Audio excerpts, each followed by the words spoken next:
Mga guys, medyo bad trip nga ako sa panahon dahil nakikisabayan pa siya sa pagiging hot ko.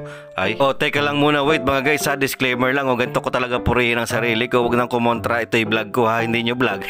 So para naman mga guys, hindi malawlaw ang ating pagiging pogi, syempre kailangan natin pakainin at take good care ang ating sarili for today's video naman. Ay nako, sa mga oras at sandaling moments na nga ito mga guys, talaga nga namang sobrang puro guys na lang naman na binabanggit ni Jack Sparrow for today's video. Huy, mababas ka na yan.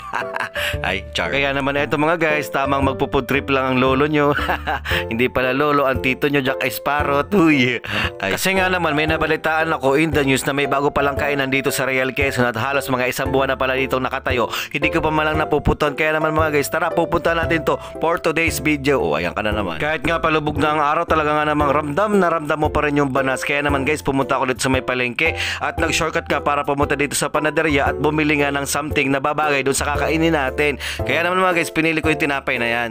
Tara. And yes, oh yes mga guys, kung nakita nyo nga na may lumipad na langaw habang nabili tayo ng tinapay is yes, binayaran ko po yan. May talent po yan kasi breadwinner daw po yan ng pamilya nila. Breadwinner. Uy. Ay nako, pasensya na mga guys kung kinain na naman tayo ng sistema ng social media. Kaya naman tara, maglakad-lakad na nga tayo papunta at patungo doon sa daan kung saan tayo nga pupunta at kakain for today's video. Ayan na naman, for today's video na naman, ulit-ulit na. Bali, walking distance nga lang talaga pala ito guys na pupuntahan natin na bagong kainan at napakalapit niya lang dito sa may parteng ano ba tawag dito?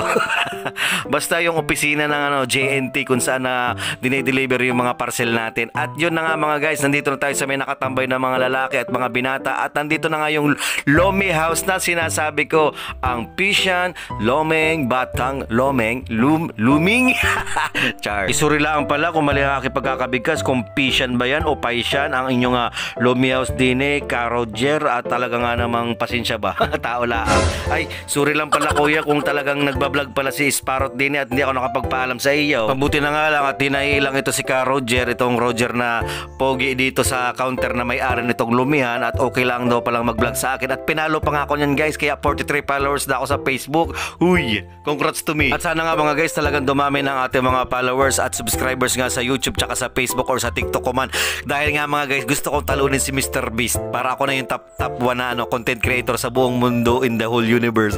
Huy, walang gana yun. At pagkabayad ko nga mga guys ay umupo na nga muna ako dito sa aking pinagpwestuhan. Abay, alangan namang tumuwad ka diyan, Char. At eto, i-flex ko nga sa inyo mga guys yung binili natin tinapay.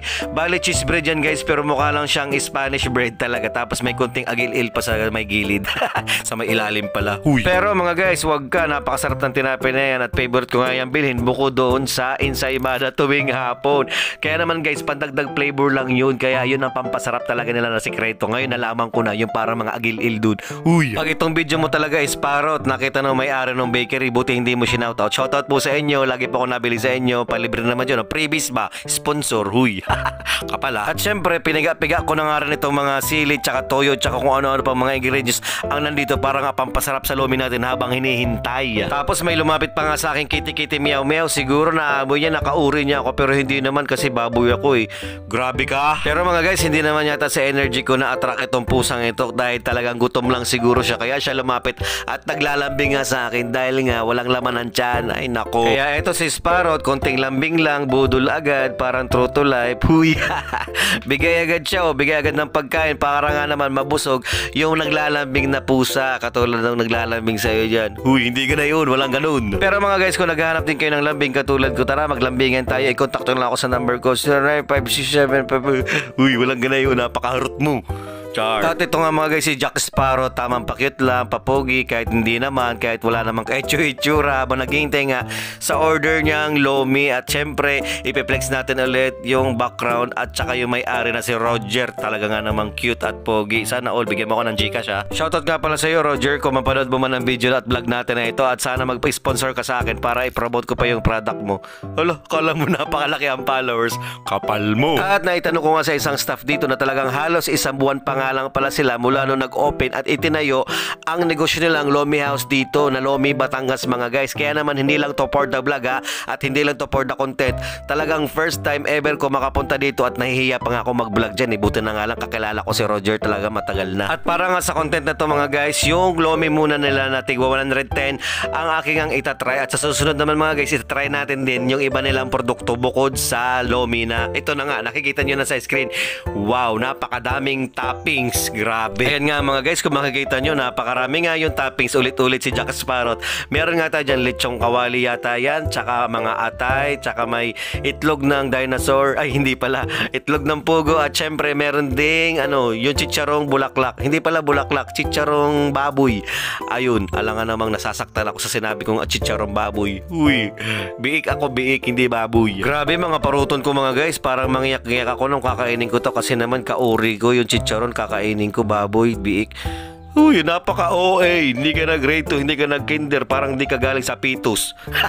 At heto na nga mga guys, ang pinakahihintay ni Jack Sparrow ang kumain na. Kaya naman mga guys, minix-mix at hinalo-halo na nga muna ni Jack Sparrow yung lahat ng mga ingredients dyan para naman maging mas lalong sumarap yung ating kakaining Lomi. So ayan na mga guys, so ipapakita ko sa inyo para manggit kayo at pumunta na rin kayo dito sa My Lomi House, Batangas ni Roger. Kilala nyo naman si Roger kung taga Real Quezon kayo, pero yung mga hindi pa taga Real Quezon dyan, pumunta kayo dito, meron namang address doon sa tarpaulin na pinakita ko. Okay, i-post nyo na lang at makikita nyo yun.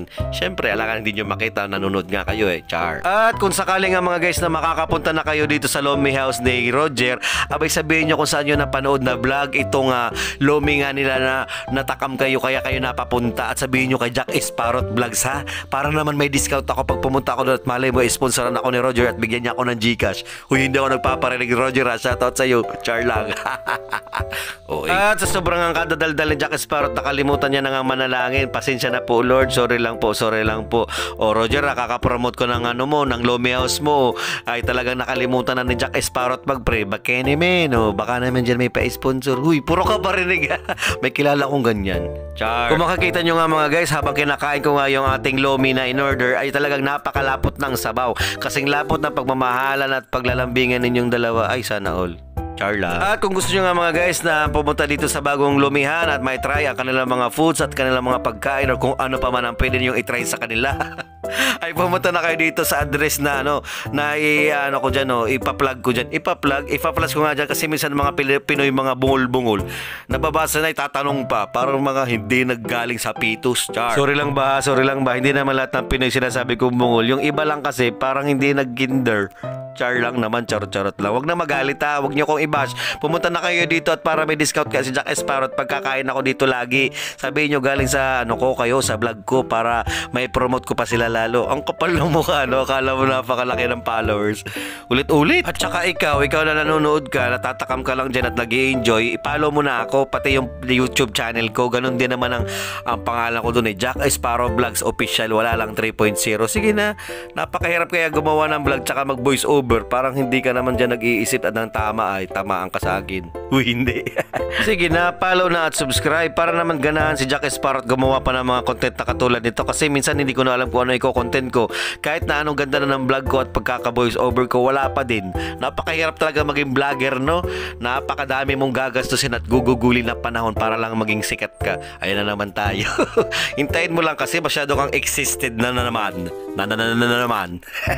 Char. At buong akala ko nga mga guys, hindi ko talaga maubos yung isang buong serving nila sa isang upuan dahil guys sa personal, napakalaki ng bowl na yan. Mukha lang siyang maliit dito sa video pero dahil nga gutom si Sparrow, hindi nag-breakfast, hindi nag-lunch at palapit na nga yung pag-dinner, saka pa lang siya kumain. Kaya lahat na yan mga guys, lahat all in one meal na yan hanggang gabihan ko na yan. Kaya naman mga guys, talaga namang sulit sarap pag kumain kayo dito sa Lomi House ni Roger. Kaya ano pang mga hinihintay nyo mga guys, magsipunta na kayo dito. Ay naku, parang mga hindi naman kayo nag-iisip ng tama. Pag gutom, pakainin ng sarili para naman mag-enjoy. Kaya naman Roger, sponsor mo ako dyan ha. Char. Joke lang. At yan nga mga guys, yung natira sa kinain natin, bakas na lang at konting sabaw-sabaw. Pakain na lang nila yan sa pusa at lagyan na lang konting kanin. Mayroon ka ng pakain sa pusa kung talaga hindi mo boss. Bye!